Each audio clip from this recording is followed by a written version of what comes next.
Hello. This is James Blakely, and I've brought him in today. He's a house builder, a landscaper, a house flipper, and I brought him in today because he understands the structural side and the relationship between getting a property ready to sell and selling it and having it looking really, really great. He understands all those aspects, and what we were going to talk about today is how you could get the best result when you've got to make a garden look great and you're on a tight budget. You're at the end of your building program, the money's starting to run out, you're on a tight budget, but you need to look great. James has got all the tricks and we'll run through those today. So thank you, James. Thanks, Chris, appreciate it. He can help us with the sort of construction side of things, where I'm right up on the different sorts of plants to use and and how to lay those plants out. There's most people who are doing say you've renovated and you're now moving into the garden, or you've built your house and you're now moving into the garden. Nearly every person who's ever been through that experience will find that they don't have quite as much money left at the end for the garden as they hoped for. And I mean, you found yourself in that situation how many times? 100%. Yeah, it's a last part. So you try and be very thrifty. That's right, yeah. But the thing is that you need, and say you're doing a place to sell, or you want to invite your relatives around to look at your new place. The thing is that you need a big result. You need a great result. But the budget's always a bit tighter than what you think. Yeah, that's right. And you sort of have to come up with a lot of things by looking at the property on the day before you start that. So, things where you can sit back and you can design a few things, which you've designed for us before, which has been amazing. But now some jobs you have to sit back and go, okay, what can I do with this sort of budget? Because everything's tight out there, even now. So you can come up with some really good ideas, things that you mightn't have thought of and things that you are thinking of, but that's not going to work because it's just going to be too expensive. Yeah. So we've got to come up pretty quickly with designs, which we can, and save money. And that's where plants can save us a lot of money instead of using construction materials. Okay, give us some examples of how you can use plants to save you money. So for instance, the easiest one, Chris, is the fence line. If your fence is a bit ratty, it's a bit older. So we come to you, we go, we'll have a look at the fence, Chris. We're not going to put a new fence in because that's way too expensive. So what can we put there?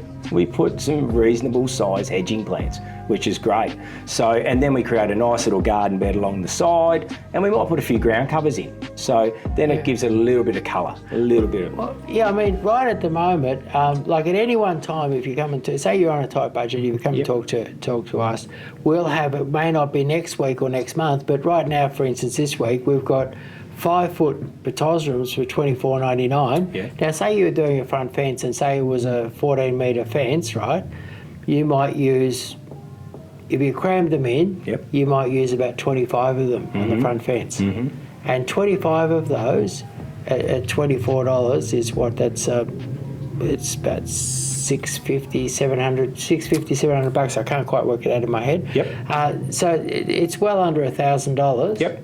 And to plant that might cost you the same. Around about the same. So you might be around your $1,500 because you've got to allow for a little bit of soil, a little bit of mulch. But you don't need to put edging because you can taper things. You can round things off. So that's a lot more cost effective. So how would that compare with a 5-foot fence across the front? Oh, you would be around your $7,000 mark, $6,000 to $7,000. So for $1,500 you could do a hedge.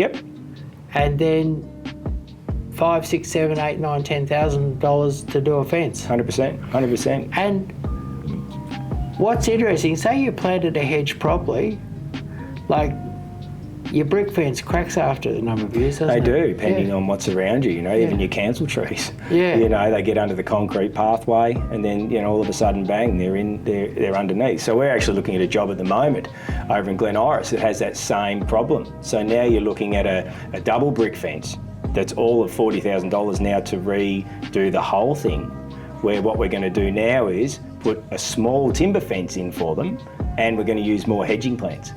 So, and that's only going to be around the 10 mark. So that's a big saving. And it's my belief that a well-chosen hedge, choose the right plant, plant it correctly, put the right plant in the right spot, plant it correctly, it could have a 100-year life. Exactly right. Exactly. But your brick fence may not. No, and normally they don't. Normally they don't, because everything, everything grows underneath, or there's a bit of movement somewhere along the line.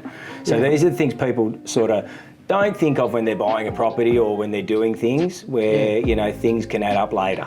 Right. That sort of thing. So like, for instance, we've just done a property over in Brunswick where the fence a little bit old, a little bit grey, but instead of doing the new fence, because it's all body corporate, too hard basket to even combine with the neighbours next door, what we've done is I come up and I've got the olive trees off you for around the $69.99 mark, and I've put in about 20 of them.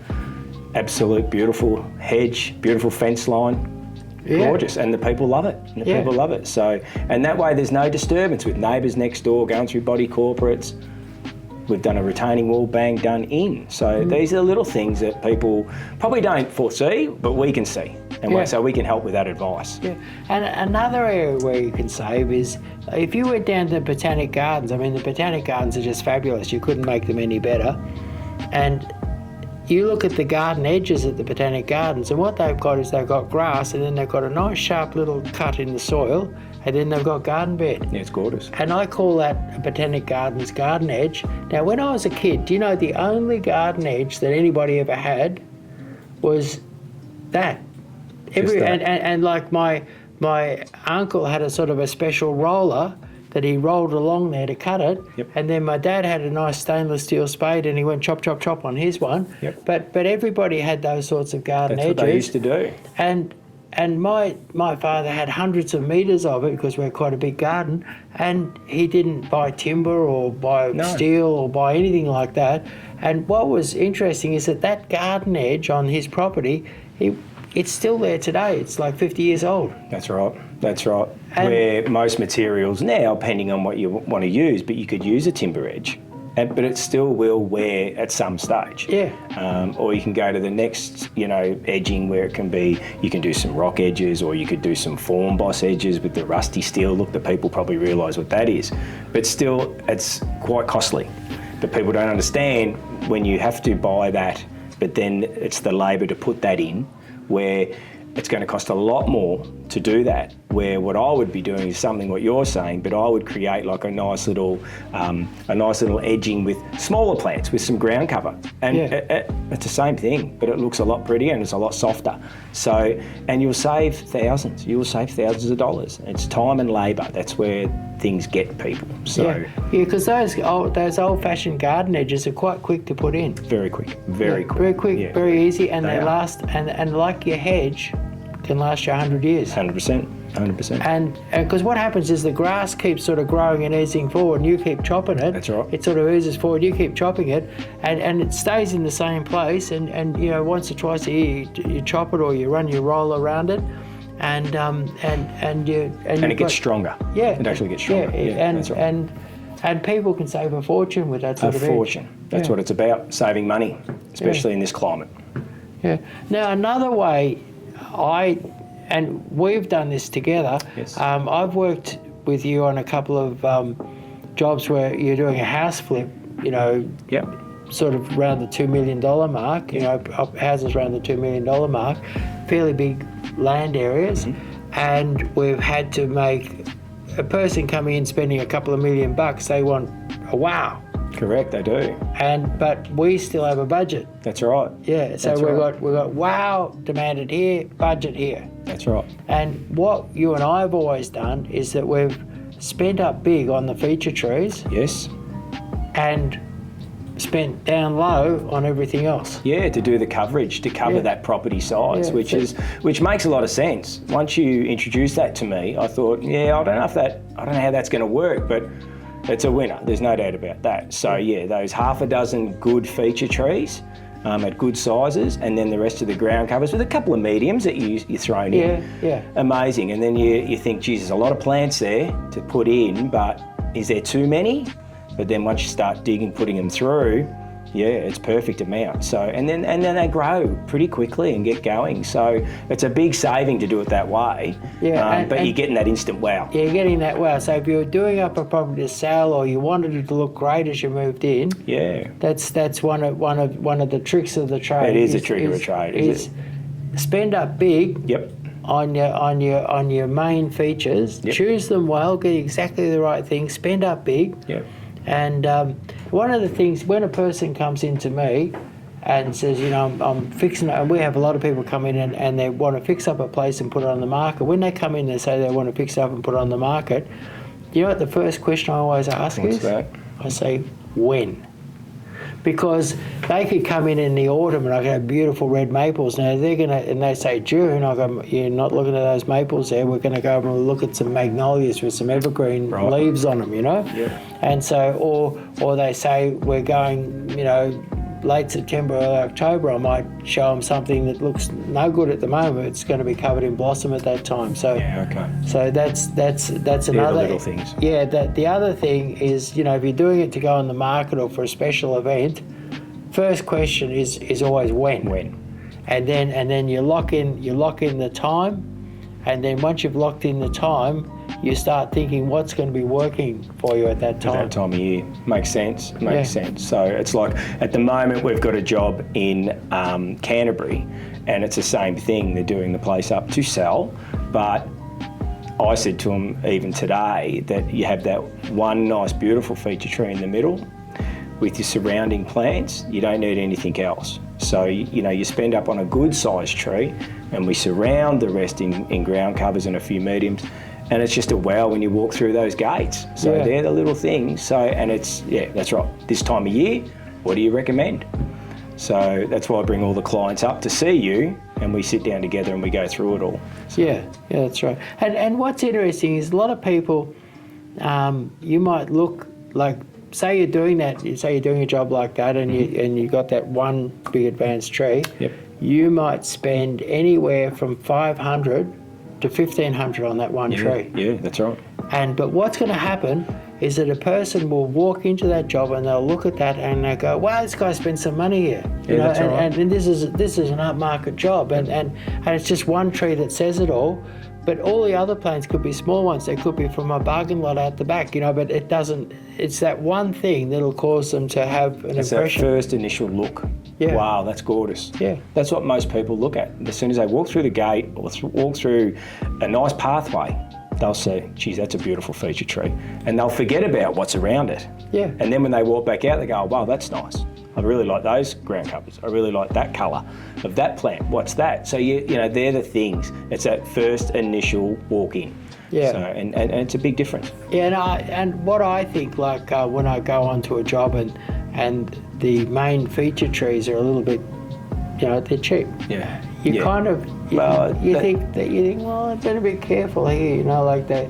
Maybe this isn't really an upmarket place. You know? No, and a lot of builders, you know, and for good reason, a lot of builders, if they're building for themselves and stuff like that, as you said, they get to an end where the money's tight, you know, for gardening. So then that's why they do put in the smaller trees and stuff like that, and they just know they know that it'll grow. But their initial thought is to sell their dwellings. They're not worried about the initial wow factor of the garden. So where we do it a little bit different, because we've got investors and what we do, and if we do it ourselves, we'd rather have that wow factor straight away. Yeah. That's just us. So, you know, but understandably, in the climate we live in, people have budgets, and, you know, so you try and work in all your budgets all the way along. So now, one thing I notice these days, a lot of, what's kind of sad for me is a lot of people come to me after they've done their hard landscaping and they just want me to put the plants in. And where I get terribly disappointed is you'll get someone who's got a beautiful big home, and then they've got two retaining walls coming down to the street, and they've got no money left for their landscaping because they spent it all on the retaining walls.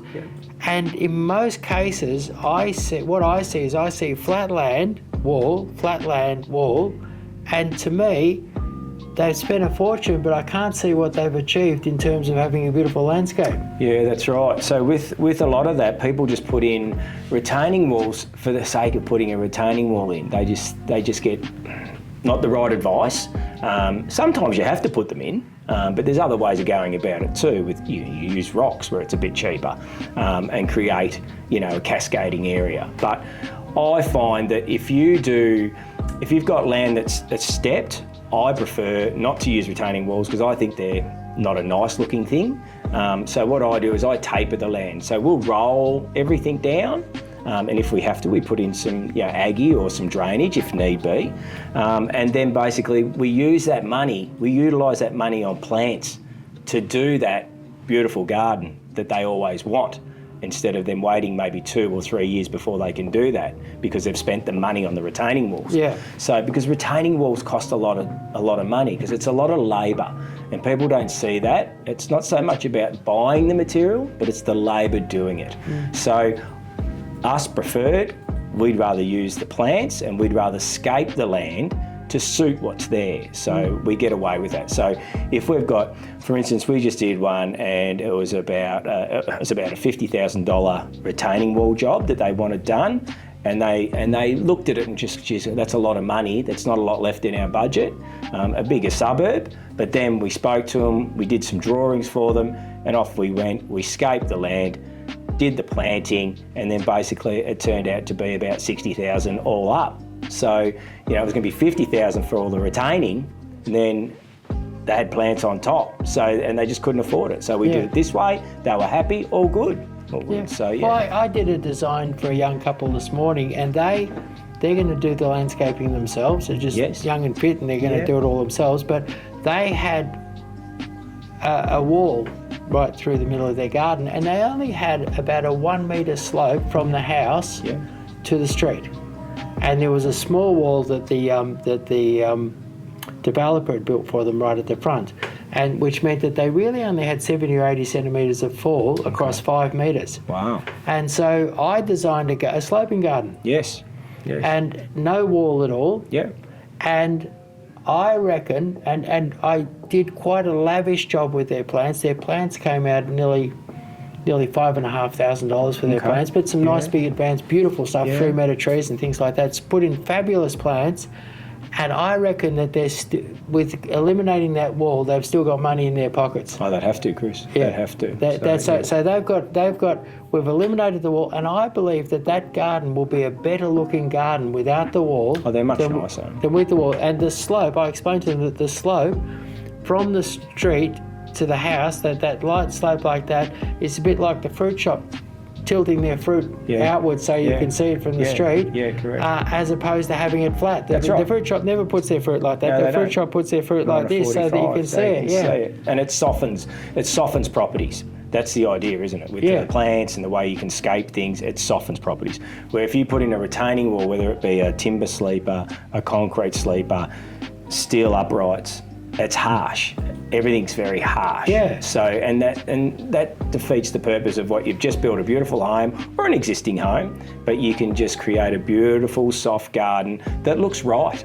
But it saves money. Saves a lot of money. So and it's not even really a matter of saving money, because if you've got a tight budget, you actually haven't got the money. But the thing is to try and get them the result. Get them the result without them having to spend it. That's right. Yeah. So, what else? What we've covered is that basically you can save money by growing your front fence. Correct. By growing your side fence. Yeah. By making earth garden edges. Yes, that's right. And by sloping the land gently, or putting a few rocks there, or planting a few plants on the slope, sloping the land gently and avoiding expensive, and I mean retaining walls are expensive. They are expensive. Now, another thing that I think a lot of people, when they're on a budget, or like I go look at a lot of jobs, and you go there and you see that they've spent an absolute fortune on outdoor paving. Yes, they do. They've spent an absolute fortune. Now, I believe that one day when you go to sell a place, and somehow most people end up going to sell a place one day, I don't reckon anybody ever pays you back for that outdoor paving. I don't think so either with paving, no. It's very expensive. It's very expensive. What I wonder is if you went to sell that property, say 5-10 years from now, and you've spent $1 zillion on paving, do you get your money back? It's probably a 50-50 in some respects. So, bluestone paving is very popular at the moment, and has been for a little while. So with all of that is that it can look very harsh, the bluestone paving and other pavers when there's a lot of people just go to town on paving. They just see it and they pave it. So the problem being is that you still got sealing to do on top of that. You still got to maintain the pavers, where a lot of people just don't. They think, pavers are down, off we go, drive on them, walk on them and whatever. But, you still got to do your due diligence, and you've got to seal them up every so often and make sure that they are in pristine nick, because that's how, your grout starts to come away and things like that. So it's expensive. I think sometimes it's too much, and people don't realise then by the time they get to the end of it, there's really not much greenery around to finish off the house. Yeah. So say you've got a normal suburban house and you put in 50 grand's worth of paving, which isn't hard to do. Yeah. And 5 years from now you decide to sell. Will that $50,000 come back to you? Probably not. Probably not. No. Probably not. So the people would look more at a garden than what they'll do at the pavers. Right. So, okay. And so what would be an alternative to what? Say you want to have a beautiful garden. Yeah. You don't want to sink a fortune into paving. Yeah. What's the alternative? I'd go with the Tuscan toppings. We use a lot of Tuscan toppings. They're an easy fix. They look great. And then basically once you get your toppings down and you can whack them with a compactor, and you have your greenery around them, it creates another level. So when you look at paving, everything's square, rectangle, either or. But then when you can do toppings, or you want to put in a few, maybe some steppers in the middle of those toppings, you can create pathways. You can just start to do some islands with things. So it's a lot nicer, I think, a lot softer. And then when the toppings, which they do, they wear down at some stage over 6 to 12 months, you can put a light sprinkle over them of about 10 mil, 15 mil new toppings. They look brand new. Yeah. They look brand new. That's right, you can just sprinkle it over the top and 100%. It looks brand new again. But actually, I'll tell you something funny that I've noticed when I've been out doing deliveries of plants. You drive around Campbellfield, Kew, Toorak, some of them, and even Brighton, some of the nicest homes will have Lilydale toppings as their driveway and up the pathways and things like that. Yeah, they do. And that's interesting. And you see multi-million-dollar homes and it looks stunning. Looks absolutely stunning, and it has a softness about it that paving can't really. I think that's where a lot of guys would go for, is it's a softness side of it. Yeah. So and then you're right with Toorak and all those sort of areas. When you look down some of their driveways, there is quite a few that are paved, but there is a lot that have a lot of toppings. Yeah. Because it's that era and that's the way it used to be. And we're talking multi-million dollar properties. Yeah. So. And I mean, a typical driveway would be 7 metres long and 3 metres wide. I'm going to put you right on the spot now. Yeah, okay. And say you're going to use one of the cheaper paving, say you're going to use the old red brick, or alternatively you're going to use, say, a Tuscan or a Lilydale type toppings. Yep. What would be the and you're going to do both really properly? Yeah. What's the comparative cost going to be? And we're talking, say, 7x3, which would be a very normal driveway. So you would say, for instance, to do in red brick, you'd say you're probably up around your $8,000 to do in red brick. Yeah. Tuscan toppings, probably about $2,000. So it's a big difference, a $6,000 difference. Massive difference. So, and then the other thing is you've got to, these are the things. You can do your old drive, but to do it, that's the cost. But then you've got the costs of ripping stuff up, getting stuff away in bins. So you've got all that on top. Yeah. So it can add up pretty quick, the other side of it. So, but it's a massive saving. You can do things a lot smarter, a lot quicker, and a lot cheaper by just using a few different products. Yeah, and what I love, say you've put in that driveway and you've done any Lilydale toppings. This is the bit that I love. 5 years from now, you've got your red brick one and it's got a bit of moss growing on it, a few weeds popped up here and there, a couple of bricks are broken, a few are missing, and there's a party on at your house. You want the place to look terrific. What do you have to do to get your red brick driveway looking good, and what's it take to get your, cost-wise and effort-wise, what's it take to get your Lilydale toppings thing looking fantastic? You know yourself, Chris, if you're doing all that, you've got to do it yourself. So before you know it, you've got to go out there, you've got a gurney, you've got to make sure that the sands back through the old red bricks, for instance, if they were old red bricks. And then you got to hope that your ground hasn't sunk as well, because you notice on a lot of properties with around Thornbury and places like that, even when they do the red bricks and we compact it down with, you know, crushed rock and that sort of thing, if that people don't want to concrete, because that's an extra cost if you're going to put red bricks on top, then things sink. Yeah, so then all of a sudden you've got a bit of a sinkhole. Where Tuscans, you know, so you could be from red bricks, you could be, you know, $1,800 to get it looking smart again. To get it looking smart again. And with Tuscans, might cost you a couple hundred. Job's done. You know, it's a no-brainer in my experience. Yeah, so. And then if you go to sell the place, it looks brand new. It looks like and your Tuscan toppings or your Lillard toppings look absolutely brand new. Yep. Which one gives you the high? What's going to give you the higher price? Tuscan toppings. Yeah, it is. Every day of the week. So you've spent less. Yes. You've spent less on maintenance. Yep. And then you go to sell it because it's maintained better. That's right. It's actually going to be worth more. That's right. And people look at that. They see that and go, wow, that's gorgeous. That's cute. They like that. But when they see old reds or old pavers that are not in 100% nick, they go, oh, we might have to spend money on them. Yeah. So that gets people thinking, you know. And I know when we go through the properties and stuff like that, you go, geez, that might have to come up. We might have to redo that. Or there's an expense we weren't expecting. So we have to try and, you know, cover that somehow. So it all adds up. It all adds up. Yeah. And then the next thing is, say you're out buying a leather jacket. Yeah. And it was a real proper leather jacket. What would you expect to spend? Oh, you'd be spending at least $1,200. Yeah. And then say you went down and you bought yourself a look like a leather jacket, a vinyl jacket. What do you reckon you'd be spending? You'd only be spending $250. Right. So the fake one is maybe quarter to a fifth of the price of the real thing. Yes, correct. Now, let's talk about fake grass. Yeah, okay. How much cheaper is fake grass than real grass? Wow, I tell you, we've just finished a job and a big lawn. So the lawn come in at around about $16,000 for a 35mm fake grass. So now that's prep work, that's crushed rock, that's getting it right, make sure the drainage is there, all pinned down. Looks amazing. Yeah. So the real thing must cost an absolute bloody fortune. So basically, the real stuff, the real turf, real grass only cost about $4,000. So it's a big difference.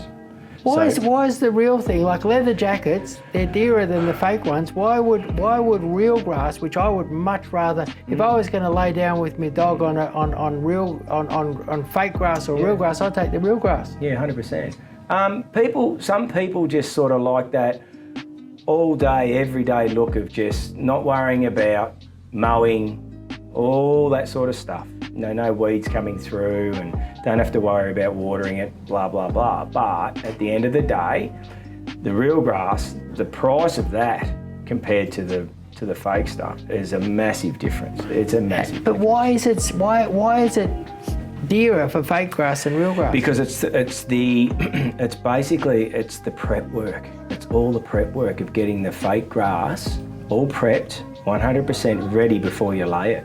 It's all the little things you've got to do. So, and it's quite exy to buy. So you look at maybe for fake grass to say like a 35mm, you'd be looking at about $100 a square metre. Wow. That's what you're looking at. And that's, you know, finished. That's a lot of money. 100 square metres, it's a lot of money, where your other stuff, with the real stuff that we use Lilydale, you use Tiff Tough, whatever, you know, to do something like that, you'd only be about the $40. You know, so it's a big difference. And there's a few advantages to real grass, like hot day, bare feet. How does that plastic grass feel? Oh yeah, it's hot. It's hot. No matter what, it doesn't matter what people tell you, it gets hot. Yeah. So, you know, where real grass, well, we all know what real grass feels like. Yeah. So, but yeah, the other stuff still gets hot. Yeah. And it's very similar. You go back into a little bit of decking, just we talk about a decking. So you can use a Merbu decking, you use a spotted gum decking, then you use the modwood decking or any of that recycled plastic decking, that gets hot. Right. So it's the same sort of scenario, You've got that where you can stand on it with the real stuff, or you get something that's not real and it gets hot. So and with little kids, you don't need that. You don't need that. And you know, one of the things that I notice about fake grass lawns is I'm out doing deliveries and I'm always looking at gardens because I've got to design them, and you know, you're always looking for hints and bits and pieces.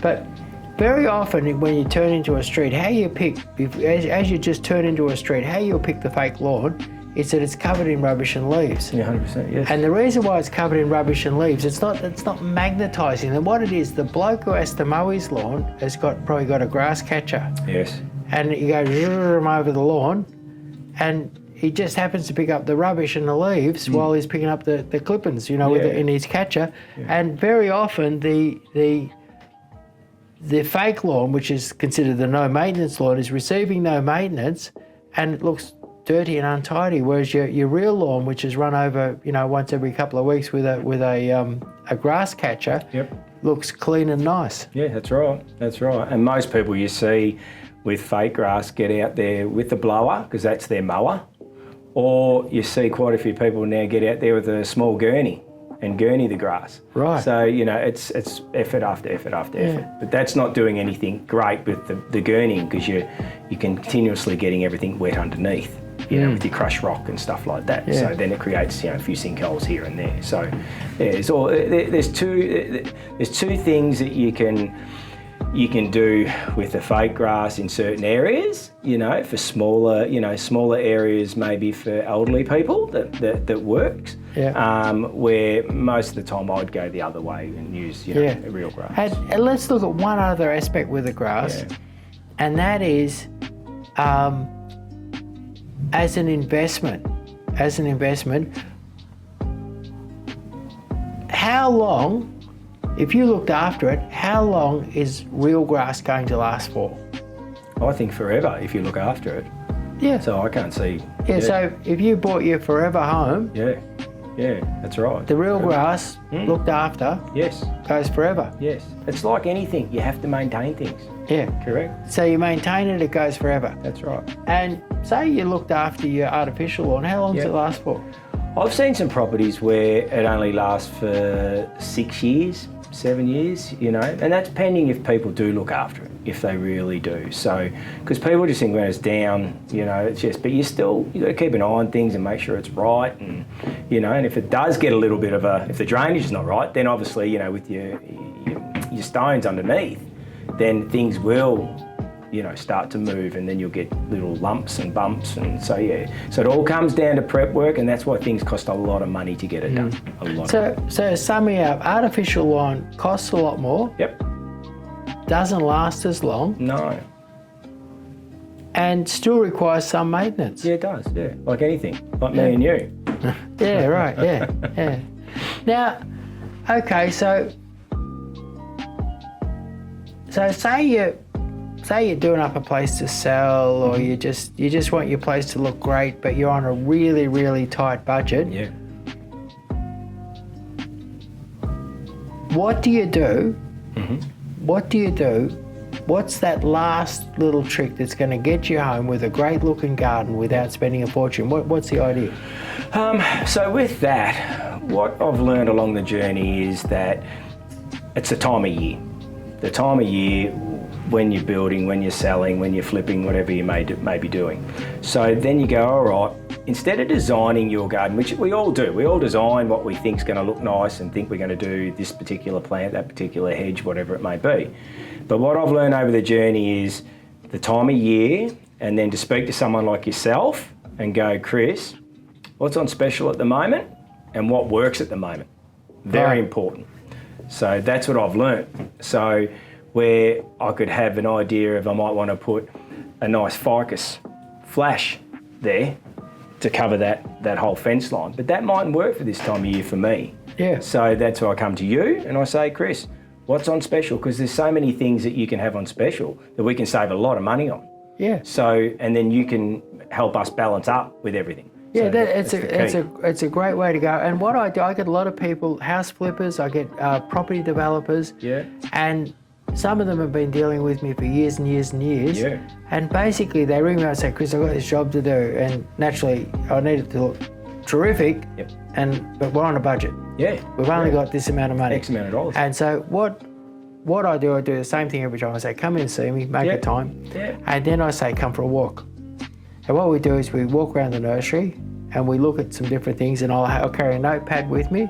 And often what I'll do is I'll pick out one each of the things that are in special onto a trolley, and then we bring it back to the design table, set it all out and say, right, these things are these prices here, let's build a garden. Yep. And what we've done is we've picked out, we've got thousands of plants here, we pick out the very best specials. Yeah. Like if I walked around today, I'd be showing you some 6-foot olives for $50. Yeah. I'd be showing you some 5-foot potassiums for $24. Yep. And the thing is that there's normally enough specials, like you couldn't necessarily make a garden with just 3 or 4 specials, but if you've got 20 or 30 really good specials out there, you might pick 5 or 6 of those specials. Yep. and you've got a garden. Yeah, correct. And the thing is that, but if you just said, look, I want 6-foot olives, mostly 6-foot olives I'm selling here for $100, but right now I'm selling for $50. Yeah. So we've come up with 7 ways that you could save a fortune and get a great result. I mean, it's not enough just to save money. What you want is you want a great result when you do your garden, and you don't want to waste money.